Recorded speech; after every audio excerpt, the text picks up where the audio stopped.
안녕하세요, 여러분. 심리상담 전문가 이지영입니다.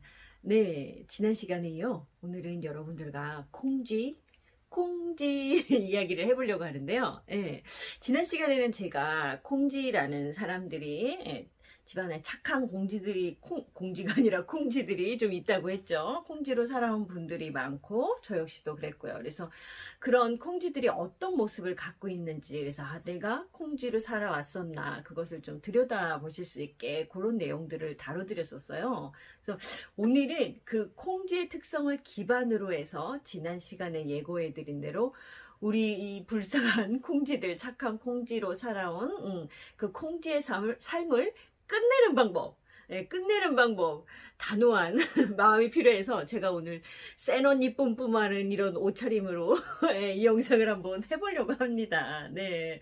그래서 그 특징이 두 가지였기 때문에 그 콩쥐의 특징들을 어떻게 하면 바꿔서 우리가 콩쥐의 삶을 끝낼 수 있는지 오늘은 그 얘기를 한번 나눠보도록 하겠습니다. 자, 그럼 또 오늘도 출발하겠습니다.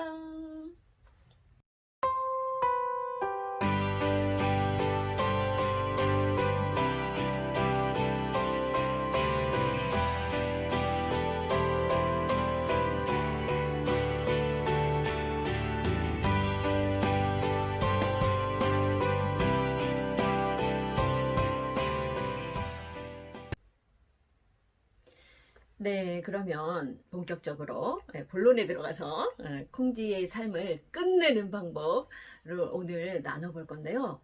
제가 이제 전에 자기 비난 시리즈 좀 다뤄드렸었어요. 그 자기 비난 시리즈에서도 제가 자기 비난을 하고 있는 자신의 모습을 알아차리고 그 원인을 들여다보고 그 방법을 나눠드렸는데, 우리가 그 방법을 안다고 해서 하루 만에 탁 그래 오늘부터 자기 비난 끝 한다고 끝나는 게 아니라 그랬죠. 10번에 한 번, 두 번 이렇게 연습 자꾸 하시다 보면은 내 회로 우리 몸에 이렇게 배어있던 패턴이 서서히 바뀐다고 했는데요. 콩쥐의 삶도 마찬가지예요. 네. 아, 내가 이렇게 콩쥐로 참 안타깝게 살아왔구나. 그럼 오늘부터 콩쥐의 삶을 끝내겠어! 한다고 해서 콩쥐의 삶이 딱 끝나지가 않더라고요. 예, 저도 마찬가지고 저를 찾아오신 내담자분들, 콩쥐로 살아오셨던 내담자분들의 삶을 이렇게 들여다보고 바꿔가는 과정도 마찬가지로 시간이 필요한 작업이었어요. 일단 그거 부분을 알고 이제 출발을 하시면 될 것 같아요. 네, 그럼 첫 번째, 이제 그 콩쥐의 특성에서 그 끝내는 방법을 이렇게 찾아가 볼 건데요. 지난번에 콩쥐의 첫 번째 특징이 부정적인 자아상을 갖고 있다 그랬죠. 그래서 부정적인 자아상을 갖고 있으니까 자신감이 없고 위축되고, 그래서 항상 쭈구리 같은 그런 모습으로 많이 우리가 살고 있다고 했잖아요. 예. 그래서 우리가 부정적인 자아상이 보통 한 세 가지, 뭐 외모나 아니면 성격이나 성취 이런 부분에서 본인에 대해서 실제보다 훨씬 못한 생각, 그렇게 자기를 생각하고 있다고 했고요. 그 원인이 어디서 왔냐면 특히 부모에게서 많이 왔다 했죠. 나를 지속적으로 비난하는 부모, 미워하고 비난하는 부모에게서 왔고, 제가 지난 시간에 하나 빼먹었던 게 형제의 경우도 굉장히 많아요. 그 팥쥐, 콩쥐가 있으면 팥쥐가 있죠? 제가 그래서 콩쥐를 잡은 거예요. 팥쥐들이 꼭 있어요. 부모랑 연합한 팥쥐가 있어서 부모와 같이, 이제 부모 혼자서 그러는 경우도 있지만 부모랑 이 팥쥐 둘이 연합을 해갖고 계속 이제 이 콩쥐한테 비난을 하는 거예요. 그래서 자꾸 자신에 대해서 되게 부정적으로 느낄 수밖에, 위축될 수밖에 없게 이렇게 만드는 거죠. 네. 그래서 이런 피드백을 계속 받다 보니까 쭈구리가 되는 거죠. 아, 난 진짜 되게 별 볼 일 없는 사람이구나가 아주 핵심이 돼버리는 거예요. 내 정체성이 돼버리는 거죠. 네. 근데 이 그 이제 내용들, 그 부모나 형제가 이렇게 콩쥐를 향해 비난하는 내용들을 들여다보면은 본인들은 워낙에 익숙해져 있기 때문에 그 잣대가 진리라고 생각을 해요. 그래서 그 잣대에 비춰서 나는 되게 부족한 사람이라고 생각하는데, 그 잣대들이 되게 어이없는 경우, 진짜 얼탱이 없는 경우가 너무 많아요. 근데 우리는 그 가족의 신념에 주로 길들여져 있다 보니까 그거에 의해서 막 쭈구리가 되는 거예요. 그래서 그 가족들이 들이대는 잣대가 얼마나 어이가 없고 굉장히 비합리적이고 객관적이지 못한지 좀 그거를 본인들이 깨닫게 되면은 자기에 대한 부정적인 자아상을 훨씬 떨칠 수가 있어요. 근데 이제 이게 본인이 보긴 쉽지 않아요. 왜냐면 워낙에 익숙해져 왔기 때문에 그게 절대 잘못된 신념일 거라고 생각을 못 하는 거예요. 그냥 그 사람들이 들이대는 잣대가 진리라고 생각을 하거든요. 그래서 그 잣대들이 잘못됐는지 안 됐는지 이거 진짜 트루스 진실이야? 예, 좀 그거를 살펴볼 필요가 있는 거예요. 그래서 제가 이제 조금 난해하거나 모호하실 수 있을 것 같아서 저의 예를 하나 들어드릴게요. 그러니까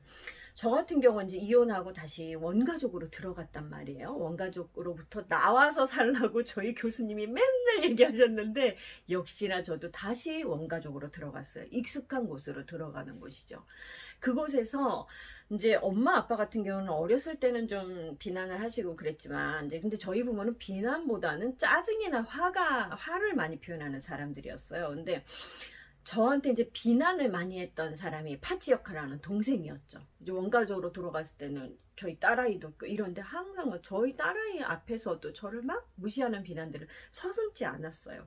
그 중에 대표적인 예가 이제 저 손재주 없다는 그거를 굉장히 이렇게 놀리고 그랬어요. 무시하고. 그러니까는 손재주 없으면 어때요?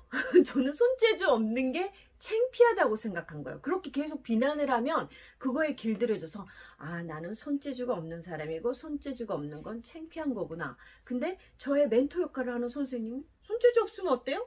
그 얘기 딱 듣는데 띵한 느낌이 드는 거예요.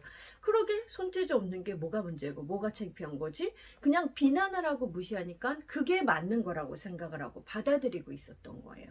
뭐 저의 경우도 이렇고 저희 이제 뭐 친구들이나 이렇게 뭐 지인들 얘기 이렇게 듣다 보면은 제 눈에는 별거 아닌데 막 엄청 심각하게 본인은 고민을 해요. 막 예를 들어서 저는 제가 보기에는 그 친구 이마나 이 친구 이마나 별로 쳐다도 안 보고 신경도 안 쓰는데 둘이 서로 이마가 넓다고 막 놀리고 엄청 그거를 스트레스 받아 하는 거죠. 그러니까 아마 본인들이 그 잣대에는 이마가 굉장히 중요한 기준인 거예요. 그러니까 정말 다른 사람들 눈에는 별거 아닐 수 있는 게 본인들만의 특히 아마 가족 내에서 내려온 신념들이 그거 갖고 놀리고 자꾸 비난하면은 아 이게 되게 잘못된 거고 그거에서 자기도 모르게 그냥 그거에 위축이 되는 거죠. 이런 경우들이 정말 많아요. 뭐 그런 외모부터 시작해서 성격 같은 것도 어떤 집안에서는 소심한 게 별거 아닐 수 있는데 막 되게 그거를 누구 이제 엄마나 아빠나 누가 계속 그거를 비난을 해요. 실제로 들어보면 소심한 게 아닐 수도 있어요. 네, 근데 계속 그러면 아 나는 되게 소심한 사람이고 그래서 나는 되게 문제가 있는 사람이고 이렇게 받아들인단 말이에요. 정말 그런 경우들이 너무 가지수들이 너무 많아요. 근데 안타까운 거는 혼자서 그거를 잘 못 깨닫는다는 거예요. 예. 그래서 저 같은 경우도 이제 그 과정들이 제가 만났던 근데 멘토 선생님이 띵띵 이렇게 울리는 소리들을 참 많이 하셨었죠. 내가 이렇게 갇혀있던 그런 사고 관념이 얼마나 이렇게 뭐랄까 잣대가 참 잘못돼 있었던 거지. 그런 거를 수년의 시간을 거쳐서 계속 이렇게 하나씩 일깨워 가면서 아 내가 이거 괜한 것에 얽매여서 나 자신에 대해서 되게 위축이 되고 부정적인 자아상을 갖고 있었구나라는 걸 알게 됐어요. 예. 그리고 또 하나 뭐 이제 저의 예를 들자면 제 결혼 기간 동안 외모에 대해서 전 남편에게 굉장히 많이 이렇게 좀 비난, 무시를 당했었어요. 예. 화면 보시는 분들은 믿기시지 않겠지만, 예. 그러다 보니까 내 외모가 남자들한테 굉장히 매력이 없는 외모구나라고 저는 그렇게 저에 대해서 부정적인 자아상을 갖게 된 거예요. 뭐 머리가 크다는 둥, 막 별의별 뭐 다리가 짧다 어쩌다 막 이러면서 계속 외모에 대해서 비난을 하니까 제가 첫 연애이자 결혼 상대였던 전 남편 남자라는 사람이 나한테 오는 피드백이 그러니까 아 내가 남자들이 보기에 굉장히 매력이 없는 외모구나라는 그런 신념이 저한테 박힌 거죠. 그래서 이게 정말 누군가가 옆에서 일깨워주지 않으면 그리고 장시간 동안 그렇게 계속해서 비난을 받으면 특히 어린 시절에 더 받을수록 그게 아주 굳어져 버려서 자기에 대해서 객관적으로 보는 게 아니라 그런 사람들의 메시지가 저의 주 신념이 돼버리는 거예요. 그래서 이거는 정말 이거를 깨서 자기에 대해서 위축되고 주눅들어 있던 이런 생각들이 바뀌면 훨씬 콩지로부터 끝나는 벗어나는 삶이 훨씬 쉽거든요. 그래서 이 부분이 정말 첫 번째로 중요한 접근법이에요. 그러니까 자기에 대해서 부정적인 자아상, 외모나 성격이나 성취, 특히 성취, 우리나라뿐 아니라 뭐 전 세계적으로 아마 그럴 거예요. 우리의 성취의 기준은 거의 돈이나 직업이죠. 만약에 집안에서 가족이 성장을 하는 것들, 우리가 이렇게 막 자기에 대해서 고민하고 성찰하고 성장하고 이런 모습의 가치를 굉장히 중요시 여기는 가족들이라면 이 영상을 시청하고 계신 분들 다 그런 분들이잖아요. 훨씬 집안에서 당당하고 떳떳하게 살아올 수 있었을 거예요. 근데 그런 것들 전혀 관심 없죠. 대부분의 가족들이 오로지 돈을 얼마 벌어오느냐, 어떤 직업, 어떤 학력을 가졌느냐가 잣대가 되니까 그 잣대에 의해서 우리는 완전히 평가절하된 사람이 되는 거죠. 그렇기 때문에 우리가 우리를 그 판단하고 있는 그런 잣대들을 좀 들여다볼 수 있는 그런 시간을 가지면 콩지, 부정적인 자아상을 가진 쭈구리 콩지로 사는 삶을 끝낼 수가 있어요. 그래서 이 작업은 좀 혼자서 하기는 조금 쉽지는 않아요. 물론 이제 자꾸 이런저런 책들 보면서 자기가 갖고 있는 틀을 깰 수 있는 방법들도 좋고요. 근데 이제 그거를 이렇게 저 같은 전문가나 아니면 이제 자기 작업을 한 사람들이 옆에서 좀 이렇게 봐주면서 얘기를 하면은 아, 내가 이 괜한 신념으로 나를 이렇게 보고 있었구나라는 걸 알게 되면 훨씬 많이 바뀌죠. 그래서 저도 수년에 걸친 작업을 통해서 정말 굉장히 많이 달라졌고요. 예. 그리고 저에 대해서 정말 자신감이 많이 생겼죠. 그리고 저의 내담자들도 보통 한 1년, 뭐 6개월에서 1년 정도만 이렇게 좀 지속적인 상담을 하셔도 훨씬 자기에 대해서 자신감이 생기고, 가족의 그 울타리 잣대 안에서 봤던 자기에 대한 상들이 점점 깨지니까 자기에 대해서 새롭게 보면서 훨씬 힘과 자신감이 생기고 훨씬 밝아진 사람이 되더라고요. 그래서 첫 번째 부정적인 자아상, 쭈구리 콩지는 그 잣대들을 다시 봄으로써 좀 바꿔갈 수 있다는 거, 그게 첫 번째 방법이에요. 그래서 제가 여러분들께 이제 제가 굉장히 좋아하는 심리학자가 있어요. 칼 로저스라고. 이제 프로이트나 보통 융이 일반인들에겐 유명하지만 이분이 상담학계에서 굉장히 유명한 분이세요. 근데 이분이 한 얘기가 너무 좋아서 제가 제 책에도 그 글을 써놨거든요. 그래서 어떻게 사람들이 그런 주변의 시선에 의해서 쭈구리가 되고 피어나고 그거에 대한 내용을 다룬 글이에요. 너무 좋아갖고 제가 좀 글을 여러분들께 좀 나눠 드리려고 해요. 별로 길지는 않은데 예. 저는 이제 요거 글을 읽기 전에 또 한 가지 얘기 드리고 싶은 게, 뭐 어떤 뭐 종교나 이런 데서 명상을 하거나 뭐 이런 데서 가끔 뭐 다른 사람들의 얘기에 너무 뭐 민감하게 반응하지 말고 그냥 흘려들어라, 그거에 휩쓸리고 흔들리는 사람이 좀 나약한 사람으로 표현을 하기도 해요. 그래서 물론 한편으론 그런 부분도 있지만 그게 정말 무시 못하거든요. 그런 것들이 얼마나 사람들을 위축되고 주눅들게 하는지 그건 진짜 영향력이 커요. 그거에 의해서 영향을 받는 게 잘못된 게 아니에요. 그게 너무나 당연한 거예요. 그래서 이분이 그 대학자이고 대심리학자임에도 솔직하게 고백을 해요. 본인이 그런 거에 의해서 어떻게 영향을 받는지. 그래서 그 부분을 조금 나눠드릴게요. 사람들이 나를 인정해주고 소중히 여겨주지 않을 때 나는 작아지는 느낌이 들 뿐만 아니라 나의 행동도 그 느낌에 의해 실제로 영향을 받습니다. 이렇게 본인 솔직하게 고백해요. 영향받는다고. 주변에서 나 구박하는데 난 괜찮아요. 상관없어요. 그런데 흔들리지 않는 굳건한 사람이에요. 이렇게 얘기하잖아요. 솔직하게 얘기해요. 나의 행동도 느낌에 의해서 실제로 영향을 받는다. 나를 그렇게 쳐다보는데 어떻게 내가 아무렇지도 않게 무슨 뭐랄까 물건도 그냥 사물도 아니고 나는 움직이는 오가닉 유기체인데 그게 어떻게 상관을 안 받겠어요. 그 에너지장에. 반대로 인정받고 존중받을 때 나는 꽃처럼 피어납니다. 커집니다. 재미있는 사람이 됩니다. 이렇게 자기 고백을 하시거든요. 이거 너무 솔직한 자기 고백이에요. 네, 맞아요. 내 주변에 어떤 사람이 있느냐, 어떤 사람이 나한테 어떤 피드백을 주느냐가 나를 어떤 사람으로 만드는지 그걸 굉장히 큰 영향을 받는다는 걸 솔직한 고백을 하시죠. 네, 그래서 여기 이제 두 번째랑 좀 연결을 시켜서 얘기를 나눠보자면, 두 번째 콩쥐의 특징 뭐였냐면 too much 희생적이라고 했었죠. 너무 희생적이라고. 예. 너무 남만 돌보고 남한테 맞추는 삶만 살아왔다고 했어요, 콩쥐들이. 그리고 그 이면에는 이게 뭐냐면은, 자, 누군가를 계속 희생하고 돌봄을 강요하고 요구하고, 그래서 자연스럽게 내가 살아남기 위해서 그렇게 살 수밖에 없었던 그 관계는 갑을 관계예요. 평등한 관계가 절대 아니에요. 나는 을로 살아왔고 항상 어디 가서든 을이 되는데 익숙한 사람으로 살아온 거예요. 자, 갑을 관계는 폭력적인 관계예요. 근데 우리가 이 폭력에 너무 익숙해져 있어서 폭력에 대한 이 민감성이 굉장히 떨어지는 거예요. 그러니까 요즘 뭐 성인지 감수성 이런 얘기들 많이 나오는데, 그 양성평등 때문에 저는 그거에 앞서서 꼭 반드시 우리가 더 먼저 느껴야 될, 민감해져야 될 감수성이 폭력에 대한 감수성이라고 봐요. 이게 모든 관계의 기본이거든요. 심지어 양성평등에 있어서도. 그래서 갑을 관계에 익숙해져서 살아왔어요. 콩쥐들은 항상 을로 살아왔죠. 그래서 폭력에 익숙해서 내가 폭력을 겪어도, 폭력적인 관계에 있어도 그게 그렇다는 걸 인지를 못해요.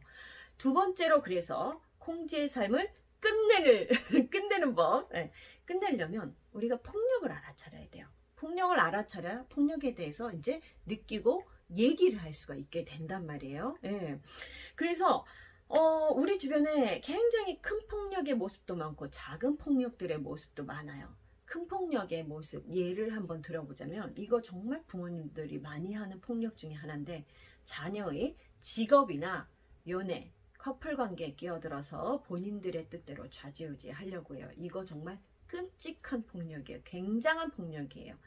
생각보다 이런 사람들이 너무 많은데, 이게 왜 끔찍하고 굉장한 폭력이냐면, 우리가 뭐 옷 같은 거 하나 사는데 이거는 잠깐 포기할 수도 있어요. 엄마가 원하는 거 맞춰줄 수도 있어요. 하지만 커플 관계나 직업은 내 인생에서 내가 가장 잘 드러나고, 나의 욕구, 나라는 사람이 가장 잘 담겨있는, 가장 크게 드러나는 장이에요. 두 가지가.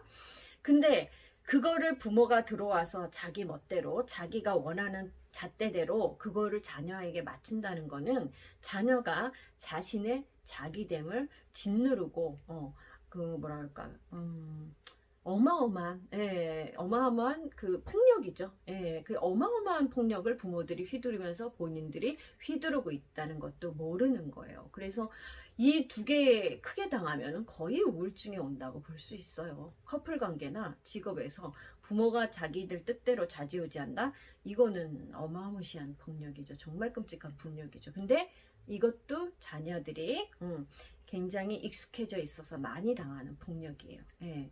자, 자잘한 폭력들도 굉장히 많아요. 예. 예를 들어 뭐 옷, 엄마 맘대로 엄마가 좋아하는 스타일대로 옷 입히는 거, 이것도 굉장히 많이 보이는 폭력이죠. 예. 근데 그게 당연한 줄 알아요.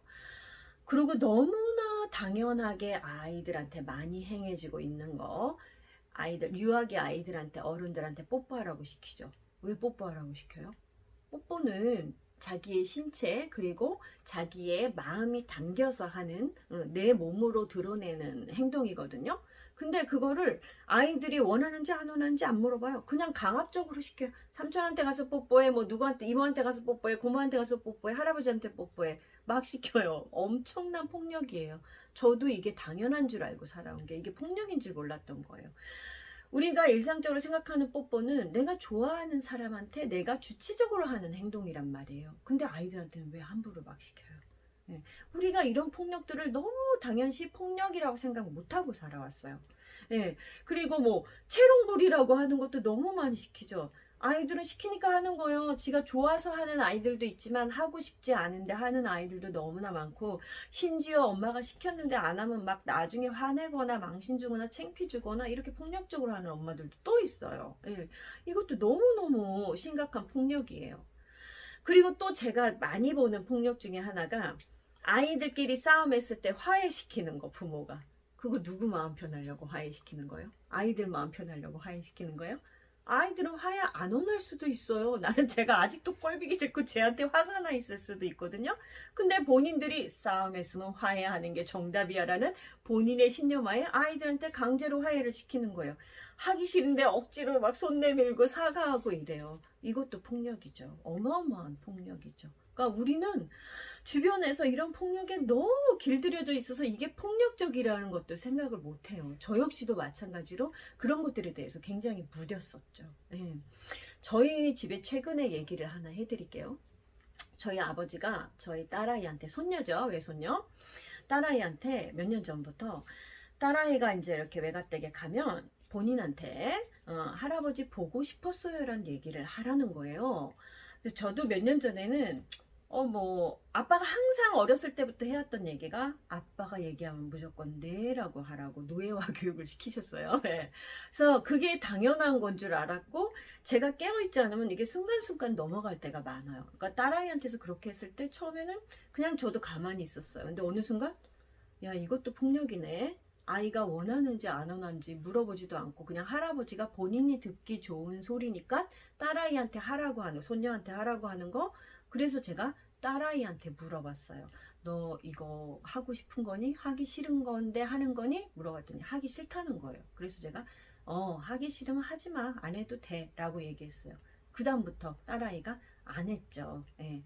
최근에 저희 아빠가 제가 추석이라서 전화를 드렸더니 왜 요즘에 본인한테 그 얘기를 걔가 잘 안 한다는 거예요. 그래서 제가 얘기했어요.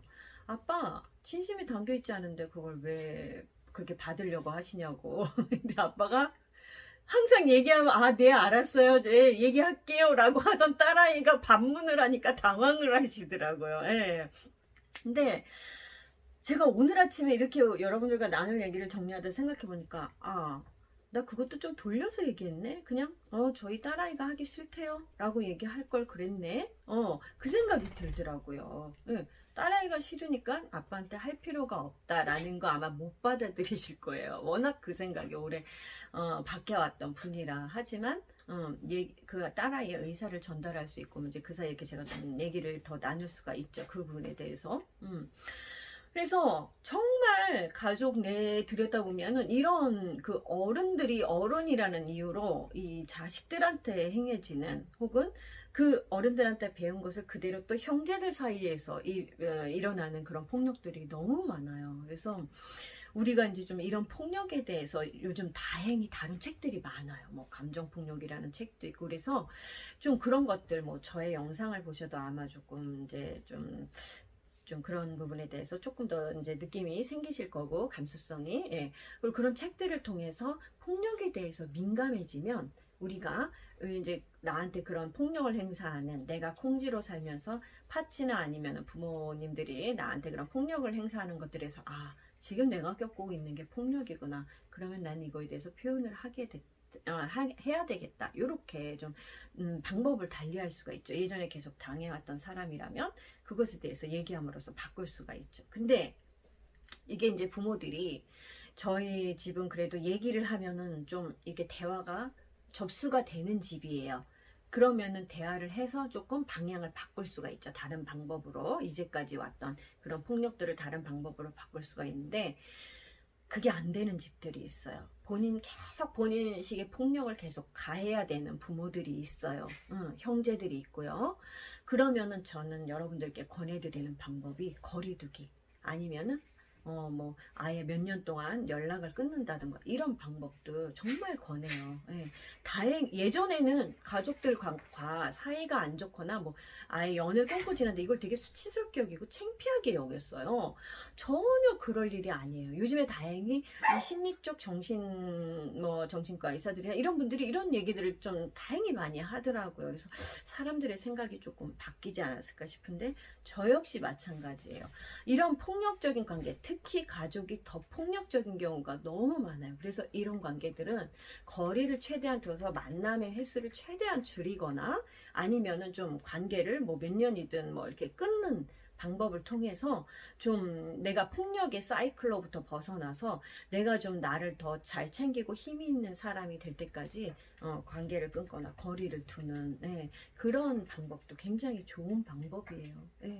그래서 오늘은 이제 여러분들께 이렇게 콩쥐의 삶을 끝내는 법 두 가지, 그 특성 두 가지를 연결시켜서 그 특성들을 우리가 어떻게 끝낼 수 있는지에 대해서 여러분들과 그 얘기를 나눠봤습니다. 그리고 제가 원래는 이제 콩쥐를 이렇게 해서 끝내려고 했는데 제가 요즘에 핫한 드라마 청춘기록, 그 드라마 보다 보니까 우리 박보검이가, 우리 보검이가 그 콩쥐처럼 살아왔더라고요. 근데 이 보검이가 콩쥐의 삶을 끝내고 되게 주체적인 인간으로 사는 그런 대사들을 보니까 너무 좋아요. 그래서 제가 그 대사들을 한번 좀 분석을 해드리려고 그래요. 그 대사들을 보면 아마 여러분들이 콩쥐에서 자기 자신으로서 주체적으로 사는 삶을 사는 사람들의 모습, 마인드, 그 마인드를 바탕으로 한 얘기들이 어떤지 좀 훨씬 더 감을 익히는데 좋을 것 같아서 제가 그거를 한번 다뤄드리려고 합니다. 그래서 아마 콩쥐편 조금 더 갈 생각입니다. 네, 그러면 오늘은 여기까지 할게요. 들어주셔서 감사하고요. 네, 오늘도 콩쥐 힘! 화이팅입니다. 네, 행복하시길 바라면서 그럼 또 저는 다음 시간에 찾아뵙겠습니다. 안녕히 계세요. 뿅!